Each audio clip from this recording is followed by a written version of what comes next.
Very happy to have Professor Scholberg at our colloquium series.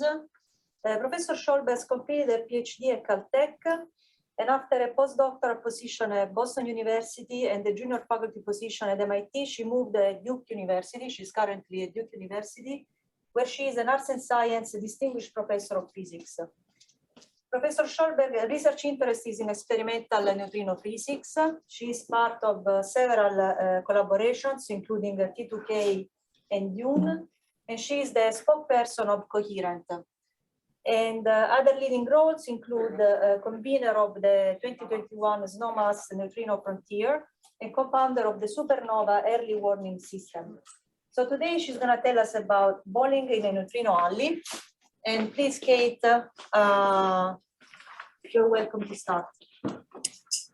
Great, thank you very much for that introduction, and thank you for the invitation. It's a pleasure to give this talk. I'm sorry not to be there in person. I hope at some point we'll be having more in-person things as things improve. Okay, so I'm going to tell you about throwing neutrinos at things and watching stuff scatter. The title of my talk is Bowling in Neutrino Alley. And here's an outline of what I'm going to talk about. I'm going to first tell you generally about neutrinos and neutrino interactions, about a particular interaction that we're looking at, coherent elastic neutrino nucleus scattering. I'm going to try to give some motivations for why we care about this, both for short and long-term experimental programs.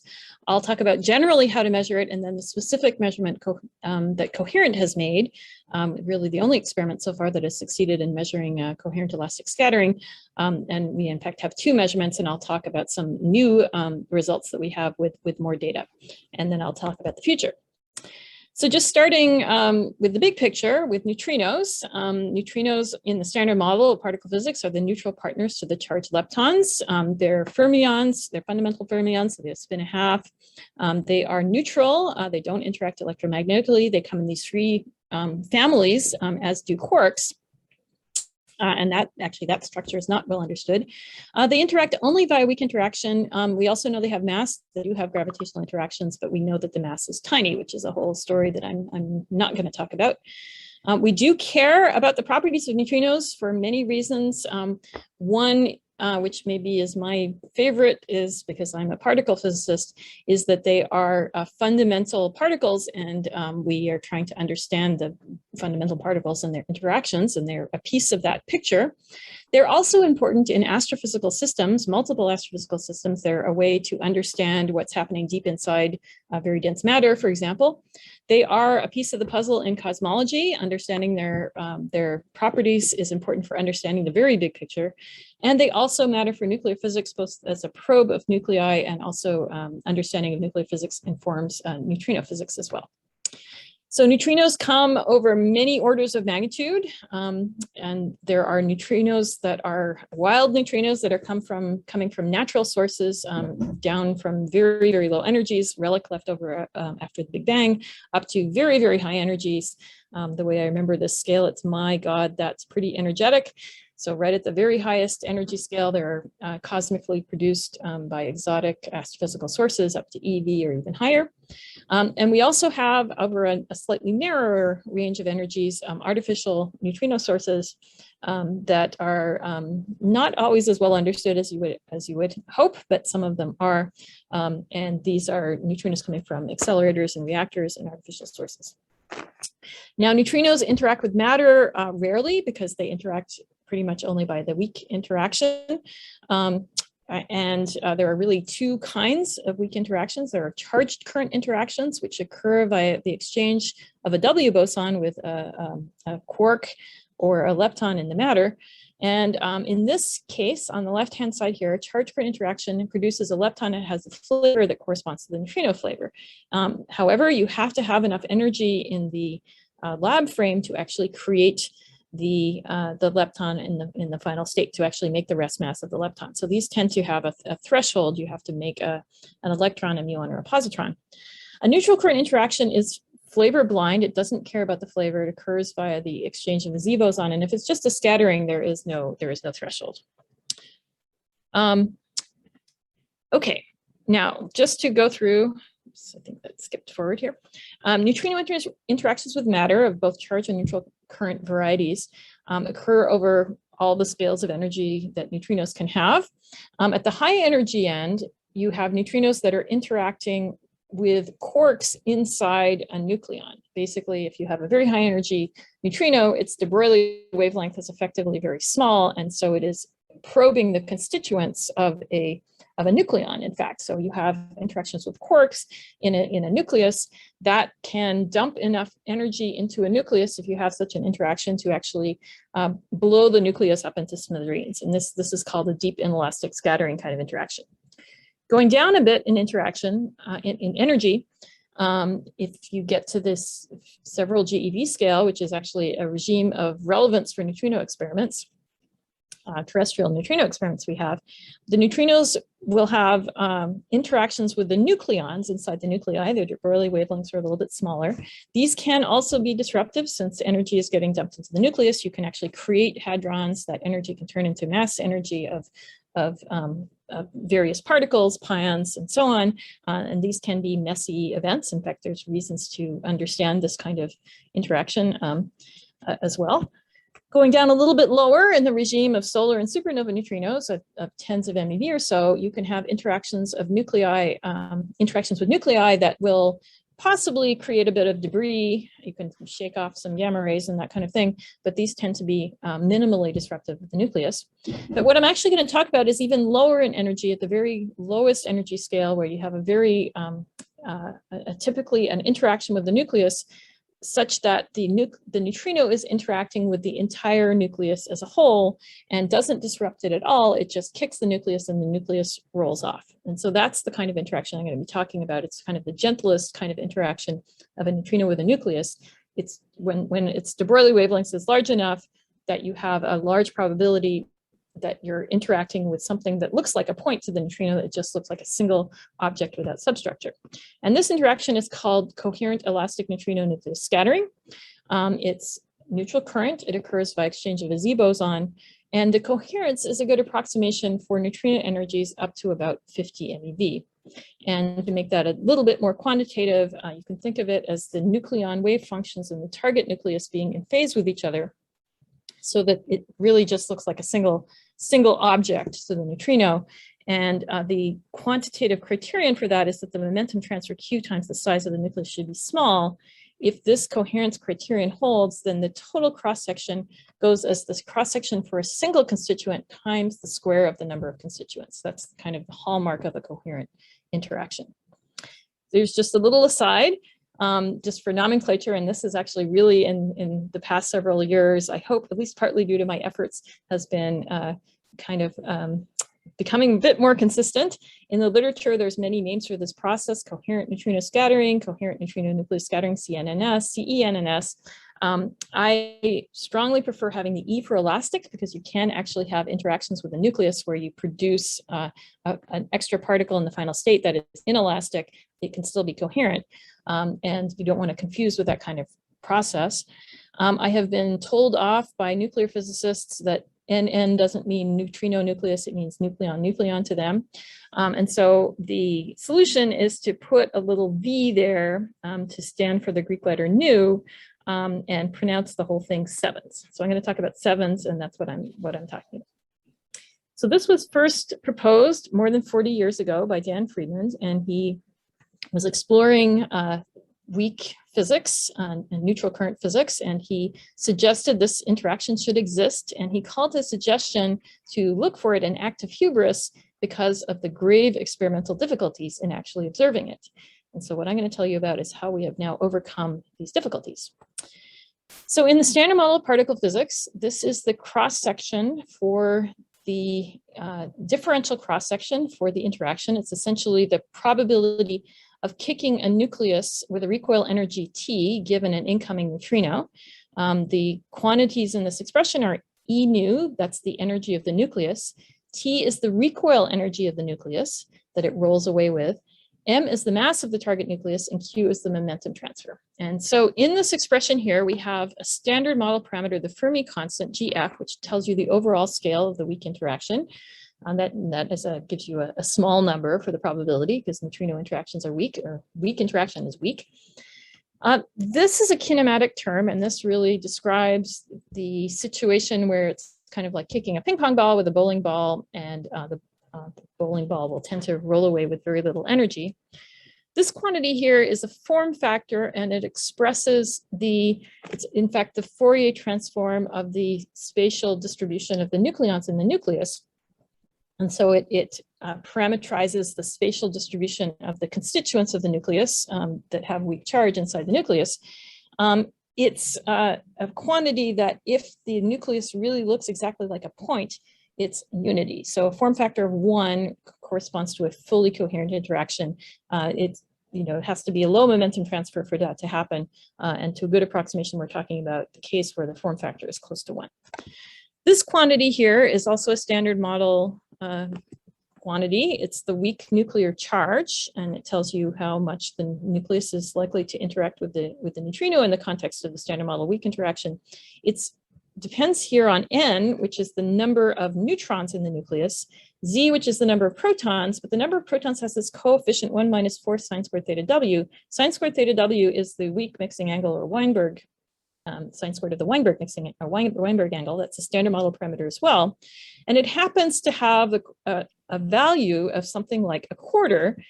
And so 4 times a quarter is something like 1. 1 minus 1 is very close to 0. And what this tells you is that the coefficient of z, the weak charge of the protons in the nucleus, is very small. And the weak charge of the nucleus is really dominated by neutrons. And so the neutrino is really only seeing the neutron content of the nucleus. So the weak charge is approximately proportional to n. And so this cross-section here is proportional approximately to the square of the number of neutrons in the nucleus. And so that's the square is kind of the coherent property of it. This on the lower right is the cross-section averaged over a neutrino flux, which is not a randomly chosen one I'm going to be talking about. And on a log scale here, and what you see in the thin black line is the cross-section predicted by the standard model as a function of neutron number of a nucleus n for a unity form factor. If you actually take into account that the nucleus is not exactly a point, there is a form factor, there's a meaningful spatial distribution, you do for this energy, this momentum transfer according to this flux, you actually get a bit of expression, and that corresponds to the green line, where in fact the width of that line is the uncertainty due to what we know, uncertainty in what we know about the form factor. And so this is the clean prediction of the standard model. Now this cross-section by neutrino standards, neutrinos are of course famously weakly interacting, but by neutrino standards, this is really a large cross-section due to this n squared enhancement of the form factor, or of the cross-section. And so here, this is now cross-section as a function of neutrino energy, here going up to about 50 MeV of neutrino energy. And the blue lines here are the 7s cross-sections for different nuclei.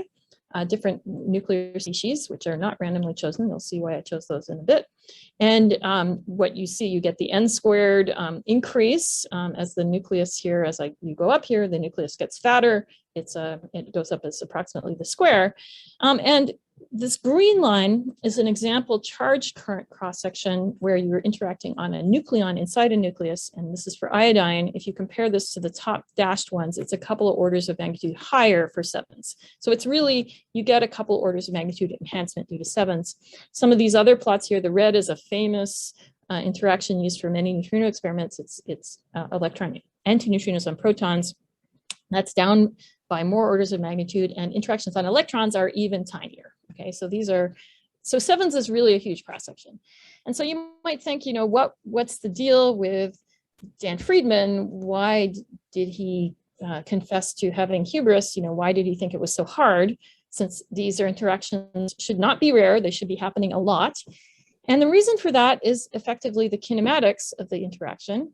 Even though the cross-section is relatively large, it is like hitting a bowling ball with a ping pong ball. It's easy to hit the bowling ball, but it's hard to get the bowling ball moving off very fast.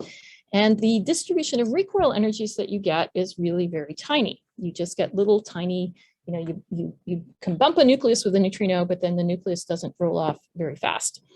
And this here is a distribution of, this is the differential distribution. It's the distribution of recoil energies you get if you have a monochromatic 30 MeV neutrino on a medium-sized nucleus germanium. This is really just this pinkish colored box is really describing this. You have a maximum recoil energy for germanium, for 30 MeV neutrino on a germanium that goes as E²/m. It turns out to be only about 25 keV for germanium, which for typical neutrino detectors, for example, Super K, which is a 22 kiloton underground water detector, has a threshold of 4 or 5 MeV. So these tiny kind of whispers of recoils are just going to be completely invisible in most neutrino detectors. And so that's why it's so hard, is you have to pick up these really little tiny bits of energy. And that's really the only experimental signature of a CEvNS interaction. The neutrino comes in, it bumps the nucleus. There's that little tiny bit of energy, and you have to somehow record that energy and turn it into something you can measure and digitize.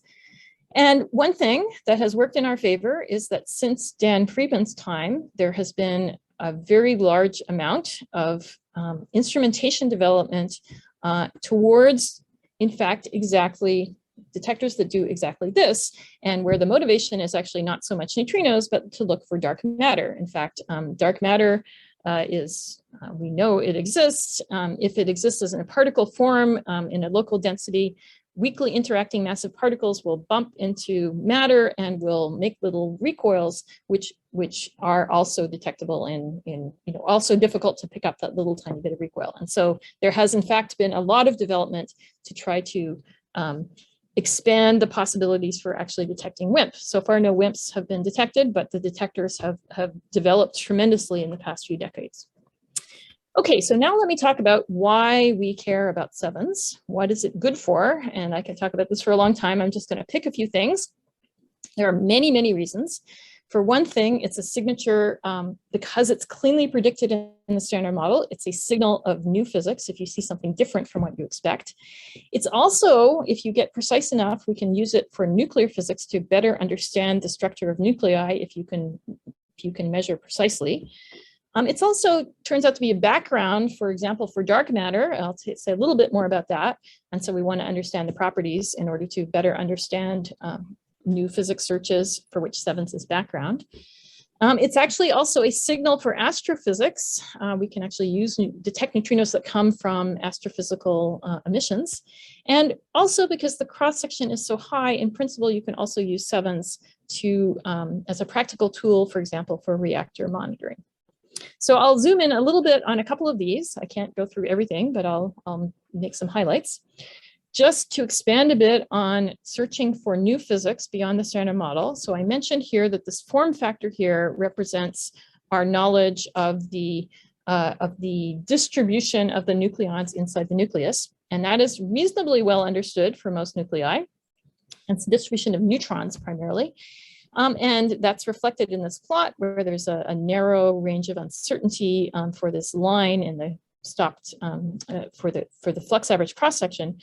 If you see something different from the prediction, then that can be a signature of beyond the standard model of physics, especially if it has a different new physics can give you different dependence on the number of protons and neutrons in a nucleus.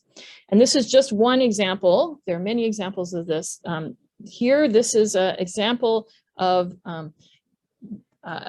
postulating a new kind of interaction of neutrinos with quarks, something new. You can parameterize this with an extra term in your Lagrangian that you add to your standard model Lagrangian. These epsilons represent new couplings that are, if epsilon is 1, that's a new coupling of about the size of the standard model weak interaction. Many of these are not that well constrained.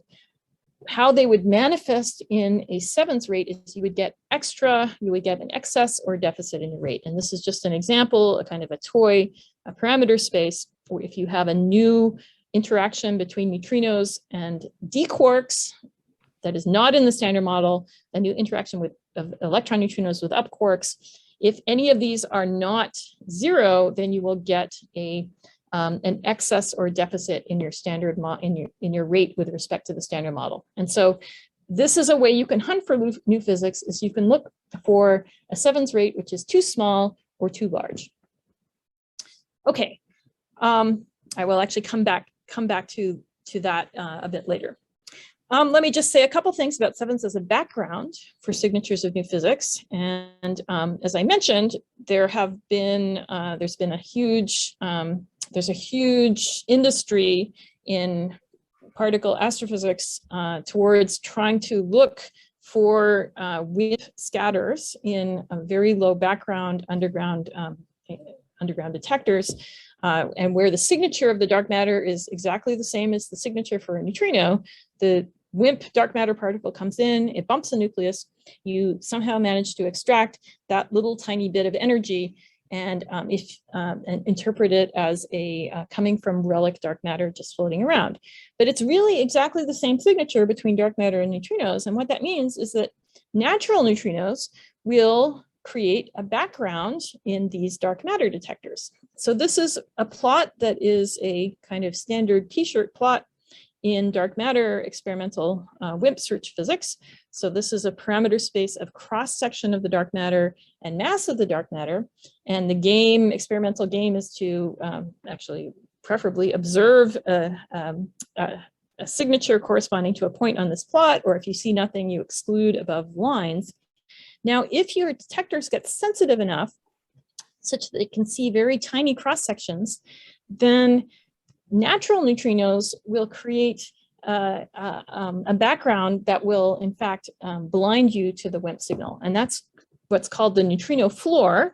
And it's often drawn as a line on one of these plots, meaning that if your detector is sensitive to the parameters in these regions, then it is also sensitive to natural neutrinos, such that those natural neutrinos will create an irreducible background to the WIMPs. And there are tricks for getting away from that floor, but that's basically the idea of the neutrino floor, is eventually neutrinos with a background. There's also accelerator produced dark matter, and this is actually a new thing. There's actually new stuff coming out. I'll come back to this also a little bit, where the idea is that in kind of beam dump experiments, you can actually produce new beyond the standard model particles that decay to dark matter particles that will then also create recoils in your detector, and that the SEVNS is then also a background for that kind of signal as well. And this, I'm going to say a tiny bit about this because this is close to my heart. I spent a long time in my career looking for supernova neutrinos. Now, if a core collapses in a heavy star near the end of its life, there's an enormous flash of neutrinos, which may be followed by a very bright supernova, but in fact, almost all of the binding energy of a compact remnant goes in the form of neutrinos of all flavors, because basically that energy can escape via neutrinos. And that happens over about 10 seconds. And there are many detectors around the world that are sensitive to this kind of burst. And detectors that are in fact designed for WIMPs, for searching for WIMPs, will be sensitive to such a burst. And here's an example. This is counts over threshold per ton. These detectors are now reaching thump scale in various materials that are used for WIMP dark matter detectors as a function of the recoil energy threshold. So here's 25 keV recoil. You actually get tens of events, and in fact, as the detectors get bigger, you'll get even more.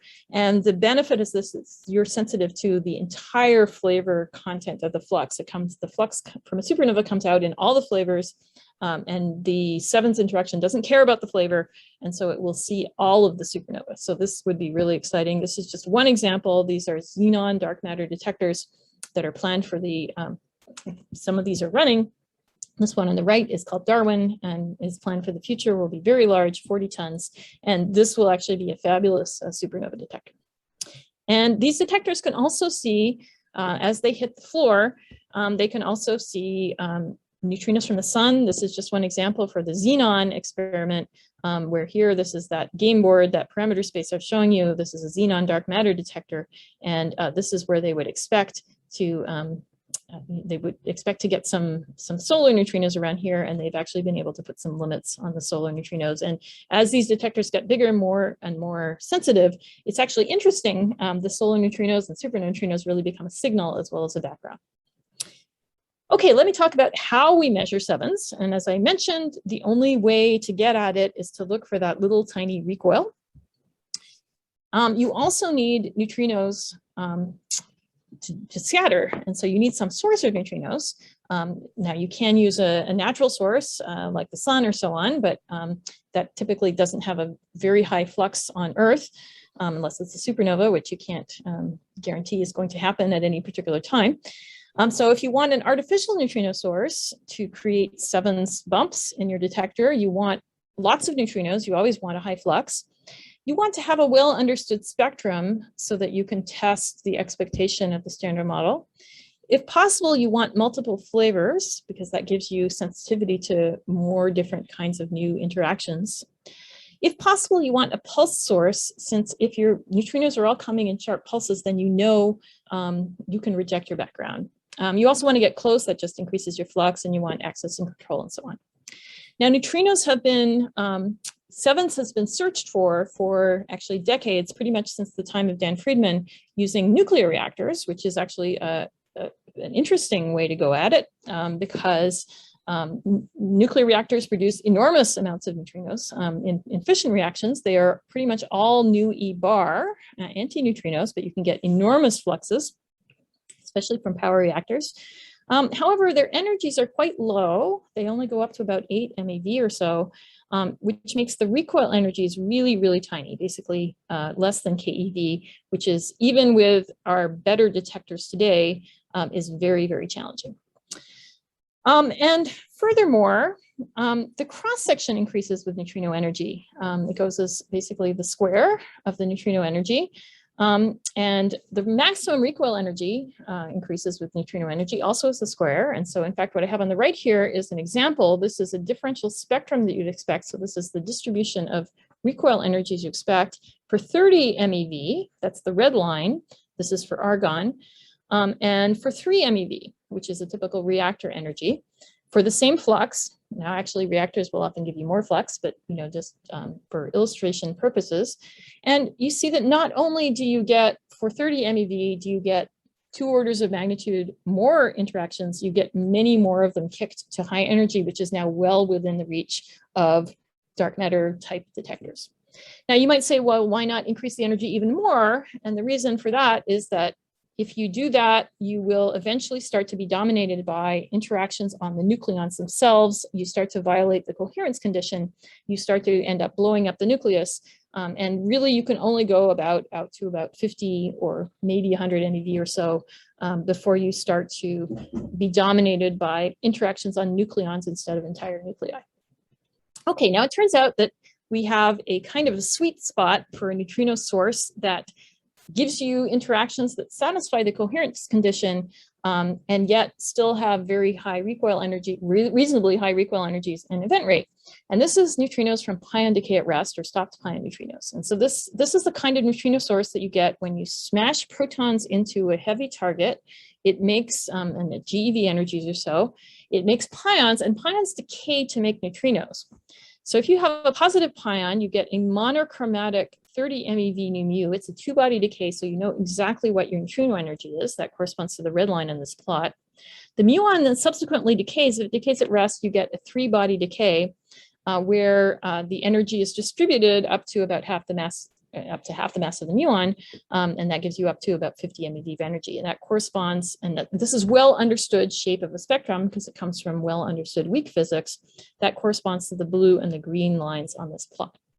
Now, this kind of source has been used in the past for neutrino experiments. Here are some examples worldwide of past, current, and future. And this here just doesn't mean it's off the coast of Australia. It means it doesn't exist yet, but there are several sources which have been used for neutrino physics. This is a kind of figure of merit source plot for these sources. The x-axis is the power of the source, basically the protons incident on the target, which will be approximately proportional to the neutrino flux. The y-axis is a measure of how sharply pulsed the beam is, and you want the beam to be as pulsed as possible. So this is basically the reciprocal of the duty factor, and a high value means that all of the neutrinos are sharply confined into very tight timing, which means you can reject background outside. And so you want to be on the upper right-hand side. And these are these various different sources. And I just want to highlight that the SNS, which is what we are using here, is actually very good on this plot. This is, in fact, the future upgrade to the SNS. So the SNS, Spallation Neutron Source, this is at Oak Ridge National Laboratory, Tennessee. It's a $1 billion facility that was actually built to make neutrons, not neutrinos, for all kinds of applications, for material science and biology and engineering, all kinds of things. The proton beam energy is about a GeV. The total power is now regularly 1.4 megawatts, and it is a very tight pulsing of 400 nanoseconds wide of protons, and the neutrinos will follow that at 60 hertz on this really terrifying, huge mercury target, which is very dense. And what that means is if you make a pion, it immediately comes to a screeching halt and decays at rest. It's because it's so large and dense, and that is a fantastic property. And the neutrinos are completely free. It was just a fantastic serendipity that this source, which is made to make neutrons, also makes neutrinos absolutely fabulous source of neutrinos. You could barely design a better source for neutrinos. And just to be clear, when neutrinos are free, it doesn't mean they're this kind of free. It's really high quality free. They're really, really fantastic neutrinos. This is the time structure of the source. These are the muon decay, two-body decay, prompt neutrinos that come from decay of the pion, and they happen in time with the protons. So you get this very tight pulse of muon flavor neutrinos. These are a muon decay time scale. This comes from the decay of the muon at rest, three bodies, so they're spread in energy, and they have a 2.2 well understood time scale. And this happens at 60 hertz, and so there's a wide range of nothing in between the pulses, which gives you a very good background rejection. You know when your neutrinos are coming. This is another plot of the expected spectrum where it actually comes from a detailed simulation. It's on a log scale. There is some stuff that doesn't come from pion decay at rest, but it's down by many orders of magnitude. So it's really very, very clean source of neutrinos. Okay, so how do you detect them? Well, this is a plot that I stole from a WIMP detection talk, where it discusses how do you actually couple that energy of the nucleus depositing something in the target. How do you capture that and couple it to something you can measure? There are actually many strategies. One is to look for a little temperature increase, look for a bit of heat, or look for some phonons, I should say. You can also put an electric field on it, and you can drift the charge and gather the charge. So you basically feel a little zap. And sometimes if the energy is coupled to photons, you can put a photodetector on it and actually see a little flash. And there are detector instances making use of all of these strategies, and actually sometimes more than one strategy at once for dark matter detection. And we can employ the same kind of strategies for CEvNS neutrino detection. Now, the experiment that has now measured coherent elastic scattering, has measured CEvNS, is a collaboration called Coherent. It has about 90 members in 4 countries. This is just the list of institutions. We have 4 current strategies. Some are past, some are current, some are future. The 4 targets that we have cesium iodide scintillating crystals. So this is where the tiny recoil gets converted into photons. We have liquid argon, that's also scintillator. It's a noble liquid that's very common in use for dark matter and actually other particle physics experiments. We are deploying also germanium, where germanium PPC detector is a different strategy that makes use of the electric field and gathering the charge. And also sodium iodide, another kind of scintillating crystal, also couples to photons. And so we have a range of masses, distances from the source, which I'll tell you about, and recoil thresholds in the range where you would see recoils from stop to pion neutrinos. We cite them in Neutrino Alley. So this is Neutrino Alley. This was also a great bit of serendipity. So this is the SNS proton beam. And here is that Mercury target is right there. And there are beam lines that radiate from it on the target hall floor, which is where they use the neutrons. We actually found a basement hallway which goes parallel to the proton beam. So there's actually some overburden that gets rid of a bit of cosmic rays.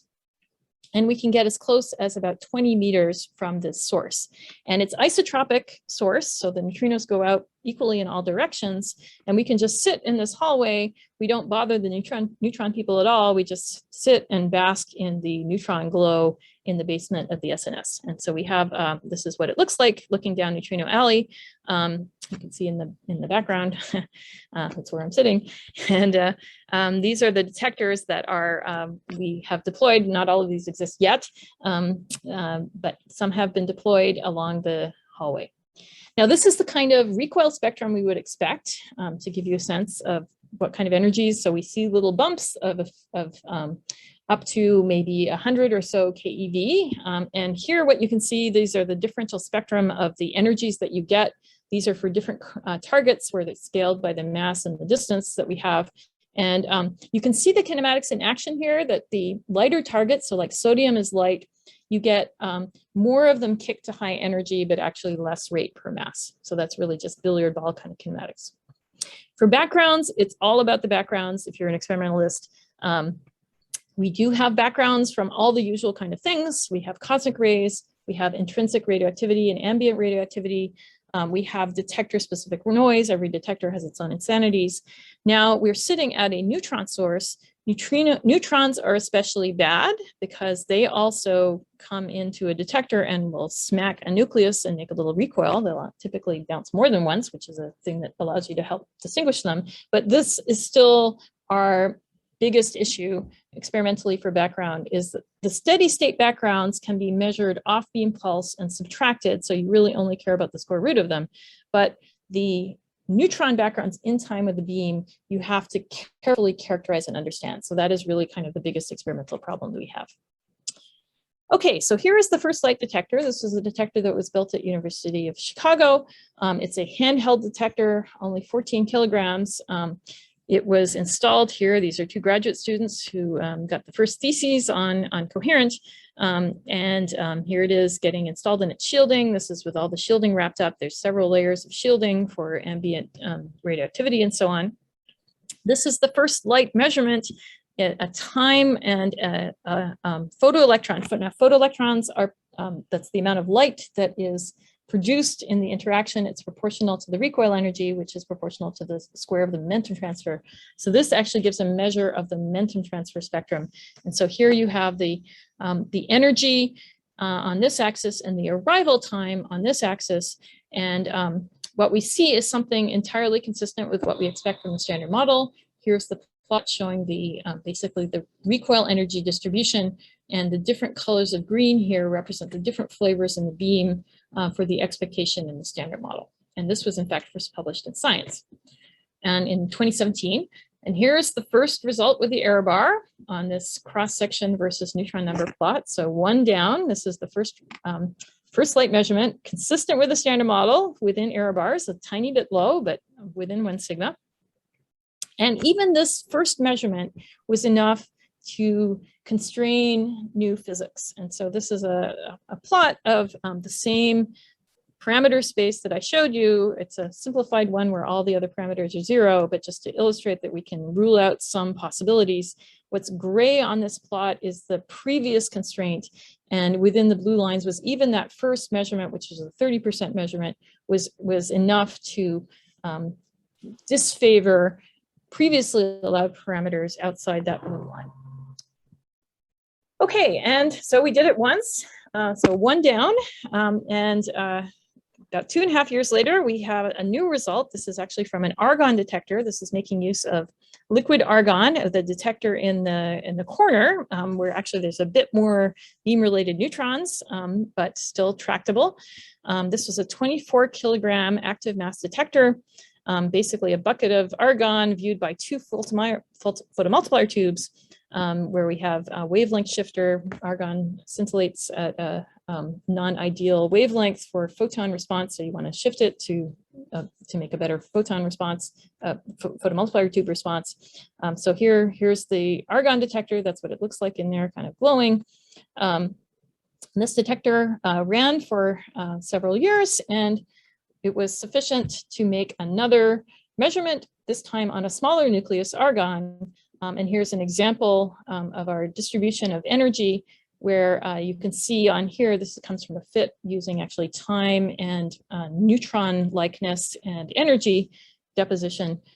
Here, the dashed line is the SEvNS contribution.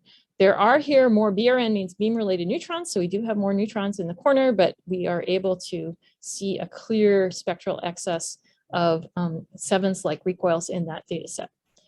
And that allows even more constraints. So here's the same plot I showed you of new physics couplings, and the orange is the old cesium iodide result, and then the red is the argon, which actually allows you to, it actually turned out to be a little bit higher than the standard model, which means that we can reject this inner part where you would actually expect a deficit if there are non-standard parameters.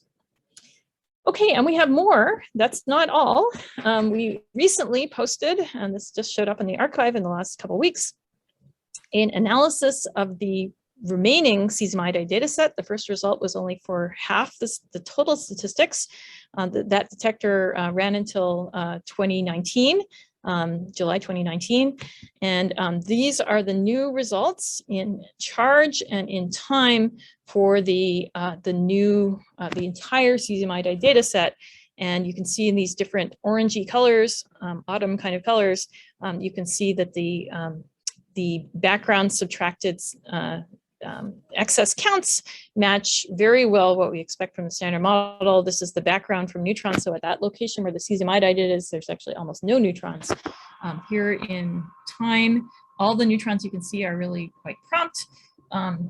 They happen early. They're fast neutrons, and then this is the data and the expectation from the different neutrino flavors for the delayed neutrinos. And so it's really very nice. And so this is now where we are in our cross-section plot.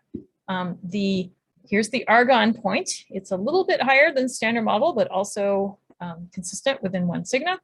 Now the error bars of the cesium iodide are now squished down, still consistent with the standard model, still a tiny bit low, but really very much within 1 sigma. So have not found anything beyond the standard model. It's all consistent, which I guess is either good or bad, depending on your point of view. And this new cesium iodide result allows even more squishing of the allowed parameters for new physics in this particular formulation where you have extra couplings that are not in the standard model. And here's another example of different choice of these parameters. And so we're able to make really meaningful constraints on new physics. And there's a new thing. This is also new. This is recently posted as well.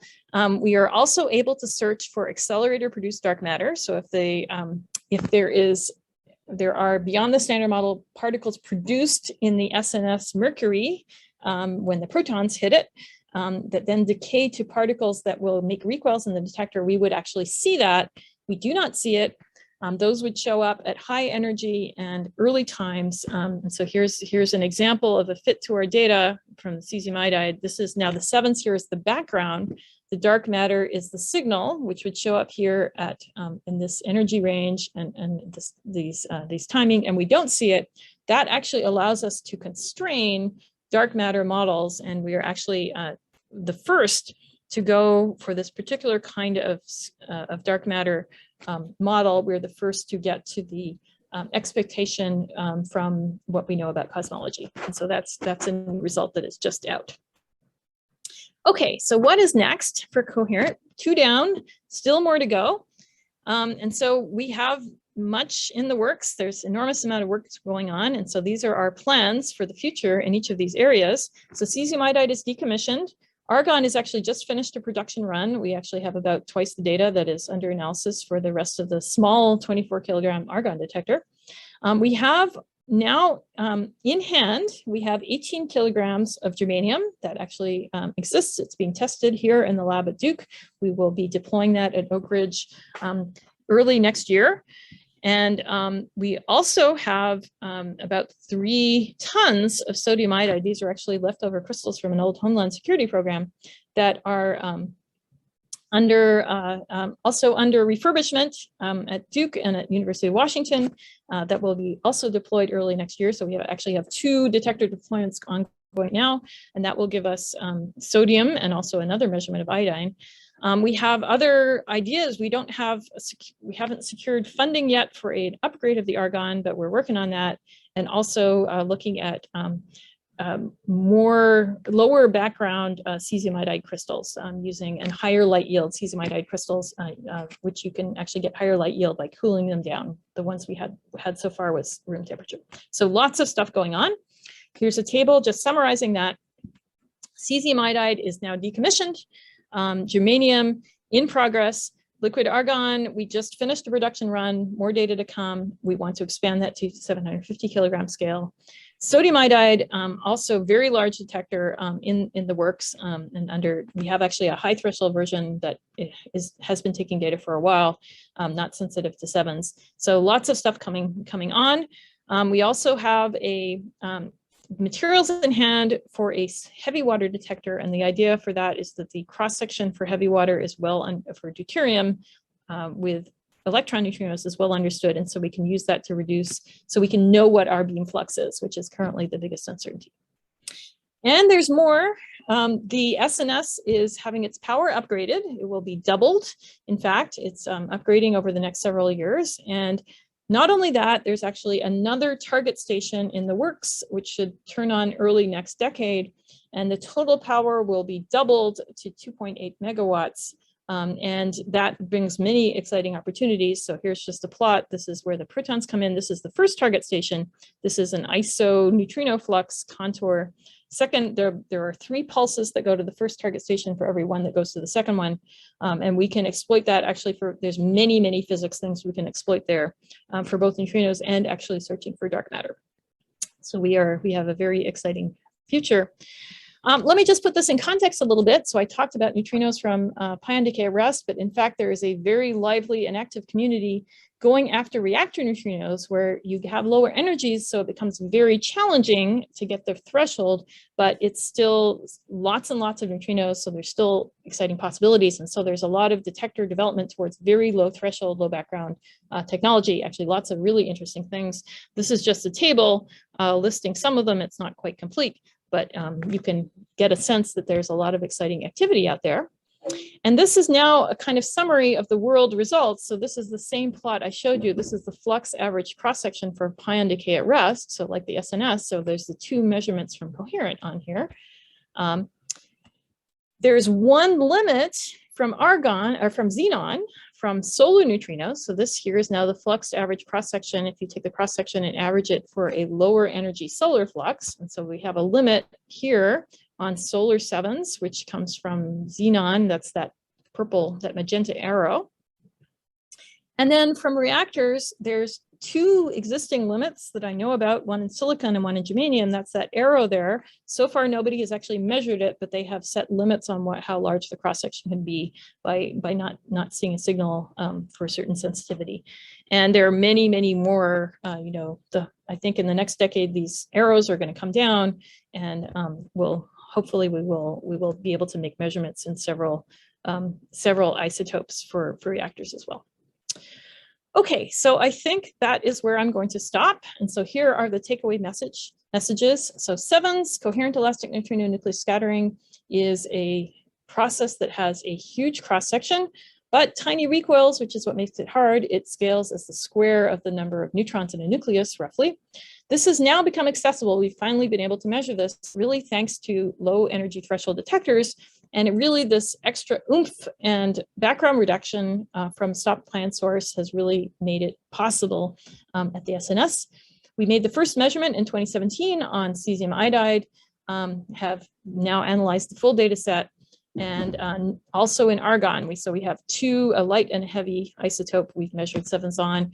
consistent with the standard model, which has allowed us to make meaningful bounds on beyond the standard model physics, even with these first generation measurements. This is really still just the beginning. We have more coming, sodium iodide and germanium under deployment. Actually, lots of ideas I haven't mentioned at all. We have too many ideas, many things to do in Neutrino Alley. And other experiments are joining the fun. There's many exciting things out there. So I think I will stop there. Thank you.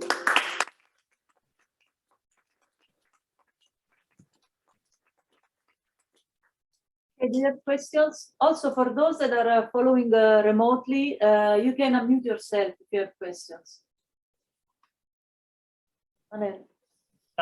So for detecting supernova neutrinos, yeah, can you comment, because these detectors, they look very tiny, but the 7 cross sections, they are higher than the other neutrino interactions. So if there was a supernova like 1987A, how many events would you detect? And also, this would not come at the pulse of your source. So how do you monitor your data stream to find a supernova if it were to happen? In Coherent, actually, we are working on that. Actually, for Coherent, our detectors are very small. We would actually see handfuls of events in each of the detectors. If a supernova happens, actually, a student of mine that's her thesis project, is to make sure that we have data acquisition that is sensitive to a burst. And that is actually a challenge. With us, which is a beam experiment, we have, we trigger on a beam. We have a pulse from the SNS, which tells us when to read out our data. Of course, that's a different situation if you have a burst over 10 seconds. And so we have to be sure to trigger on such a burst. So that's in fact the DAC challenge, which we are going to implement for the sodium iodide and germanium detectors, and actually hopefully the upgraded argon detector. Right now, we would not see it because it's not set up that way. So the number of events we would get so here's actually, this is the plot here. This is for a typical spectrum. It does depend a bit on the supernova spectrum. This is the counts you get over threshold per ton of material. So when we have an upgraded argon detector, which is a ton, if our threshold will typically be something like 15 kV, something like that. So it would be for a ton, we'd get maybe 5 events. So it's a handful. It's small, but it's not zero. If the supernova is smaller, closer, so if it's twice as close, you get 4 times the event. So it scales as 1 over the distance squared to the supernova. So it's possible you could actually get higher statistics if it's a closer supernova. 10 kiloparsecs is a bit beyond the center of the galaxy, so that's kind of the standard distance for evaluating these. Now for the dark matter detector, some of these are getting really quite large. So, the 40-ton Darwin would actually get pretty decent statistics. But in Coherent itself, we'll probably be modest statistics for our near-term detectors, which are only kilograms or tens of kilogram scale. But, when we go to the STS, we're hoping to actually have 10-ton scale detectors. So for that, we would get kind of pretty reasonable supernova statistics. I think we have a question from Jim. Yeah, I think one of the hopes of, you kind of stole one of the big hopes for like the dark matter detectors like LZ and stuff. They were kind of thinking, well, maybe we'll be the first to see coherent neutrino scattering. But what you have going for you is beam more than target, right? You have a small instrument, but you have a great beam. Yep. I was wondering, with Dune coming online, will LZ be seeing beam from Fermilab? I know it's not intended for that, but with the 7-ton liquid xenon detector be seeing neutrino beam detecting? Will it help at all with? That's interesting. I suspect the statistics would be actually, that might be an interesting fun thing to look for, but I think the statistics would probably be so small it wouldn't be in practice useful. For the beam events you expect in Dune, in 40 kilotons, it's sort of hundreds, and so just scaling by that, Yeah, for a 7 7-ton tons. detector, it's going to be not. I mean, you do get a bit of enhancement from the coherent enhancement, but it's still going to be pretty small. And And I also think, that's high energy beam that. yeah, that's one of the things I was wondering. It might not be the right beam. So Yeah, I mean, you still get. I mean, the 7's cross section does flatten out, Mhm. you know, but when you're at GeV, you're very much dominated by Mhm. an order of magnitude or 2 by the charge current. So it's my guess is in LZ you might get 1 or 2 events from the dune Mhm. beam, Mhm. which actually Okay, could be a that's fun. interesting. It could be a fun project to hunt for them, but I suspect it wouldn't give you Right. really too much information. There's not a real, was there not a xenon measurement yet? I think There you has not didn't been a tell me. xenon measurement yet. Mhm. Okay. Yeah, and just one other point on Manel's question. I mean, I'm pretty sure that you can use the full 7 tons. You don't just, you have to use the fiducial mass of something Yeah. like for it's supernova or for cosmic events. So I'm pretty sure you would see a big time signal in the 7 tons of LZ, for example, but from supernova. From a supernova. Yeah. Yes, you would. Yeah, You would. yeah. Yep. Yeah. In fact, I think it might even be on this plot. Yeah, here it is, 7 tons. So here it is. So you get dozens. This is for 10 kiloparsecs. Yep. Yeah. Thanks. Is there a question from the audience remotely? Because we saw a little hand. I have a question actually. Yes. So on the new physics, so in your plot, so I think it's this figure 33, that green line, the width, is it the uncertainty in the form factor? Which one? I think 32. You've shown it multiple times. I think 32. Like the n-squared plot, like this one? Yeah. So yes, it is. It is. And so when you say new physics, you mentioned a few models. How different from this line would it look? And if you see a point that does not fit, does not fall into this line, how do we know that it's just that we don't understand the form factor very well? Or that's a great question. Yeah. So currently the constraints on non-standard interactions are weak, which means that, you know, so here's the example. Yeah. So that means that, you know, these are these particular epsilon, you know, particular NSI parameters. So we can, because the current constraints are so poor, we can easily improve on them. But it's actually true that once we get to, so our current measurements are, you know, at the 20% level, you know, they're not precise yet. So, but the constraints are on NSIs are less precise than that. But if once we get to the point where we're making few percent measurements, you get into the regime where the differences in the nuclear models will give you different answers. And so at that point, you know, so there is a regime where you have an ambiguity between new physics and form factor uncertainty, but we're not there yet. So, and you know, so if you get to 1% measurement level, which we hope to, you can assume the standard model is true, and then use your measurement to constrain the form factors, and actually that gives you it's a recoil energy dependent effect. And so we hope to have this problem. You know, if we get to the problem where we have ambiguities between non-standard physics and nuclear physics, then that means we're at the few percent measurement regime. And you mentioned that this can be also a background for beam dam experiments. Yeah. And I didn't quite understand what is the background from. So basically, this is very similar to relic WIMPs in the sense that the signature from the beam dump produced accelerator produced WIMPs or dark matter is also just a recoil.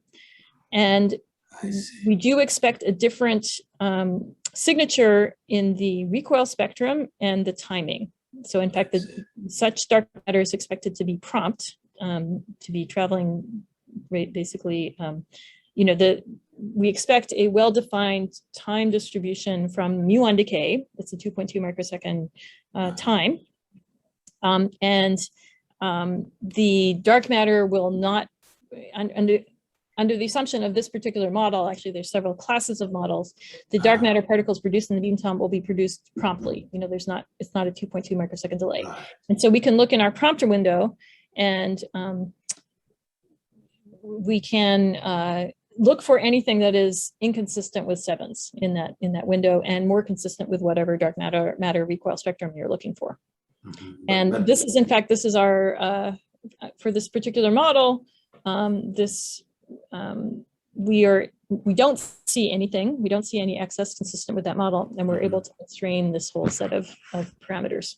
I see. Okay, thank you. Okay, more questions? Kate, can you hear me? Yep. This is Lee Sabatka. So does SNS, you had the macro structure. Does it have a microstructure? And can you use it if it does? I don't think it does. I think not in the proton sitting the target. No. I mean, we do have a beam shape. I mean, we have a. Well, you gave the 400 nanoseconds, which is or 380, whatever it was. Yeah. Is fairly wide and makes time of flight marginal. I mean, you can cut out really slow energy neutrons, for example. But I don't. To what extent? But you know, at Lance, for example, you do have a microstructure, and I'm a little surprised there's not a microstructure.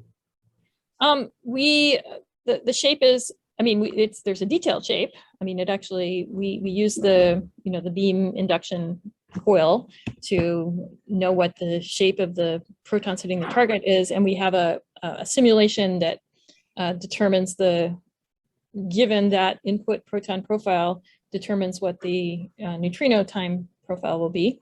And we, so there is a structure. It's not, we don't have micro bunches or anything like that. It doesn't have any such sharper structure.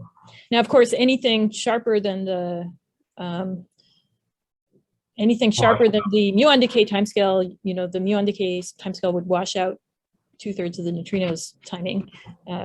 But we could, if there were a microstructure, we could take advantage of that in the prompt window. But there is not. I'm thinking about it in terms of gating out neutrons, but I mean, we can do that. I mean, we do exploit that. I mean, in fact, the whole challenge, it's not that easy. But in fact, we can, we do have an early, in fact, the Los Alamos people, that's kind of what the only thing they really have is they. Sorry, what was that one? So there's a group called Coherent Captain Mills at Los Alamos, which is using Lance. Yes. And they have a huge neutron background. And so they were still able to use the very early time window. They haven't seen CEvNS yet, but they've done, for example, searches for dark matter, looking for something really anomalous. But they can make use of the fact that all of their neutrons are delayed because they're massive. And so they can actually look in the very prompt window for something, even though they've got a massive neutron background. Our neutron background is not that bad, but you can see that there is a delay, there is a clean early window there.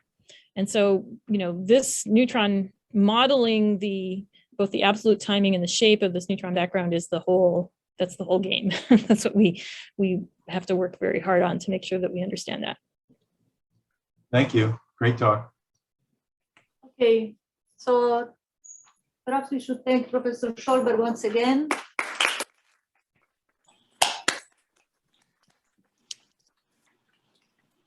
Thank you. Thank you. Thank you for having me. All right.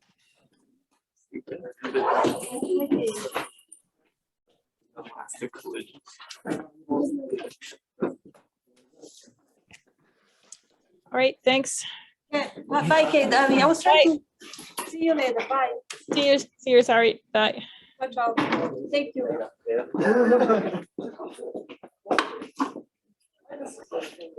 I think there's a question. Oh, no, Kate. I don't know. One second. Question. Can you see one second? Yeah, we have JR has a question for you. If you can do an elastic collision with a neutrino, what's stopping you from measuring its mass? I think the effect of the mass is negligible on the kinematics. I mean,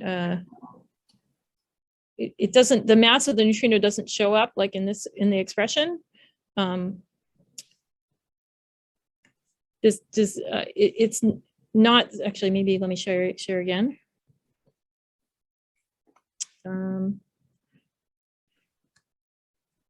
The cross Wouldn't it be section. proportional? It's so to the- small. It has basically the mass of the neutrino is so tiny.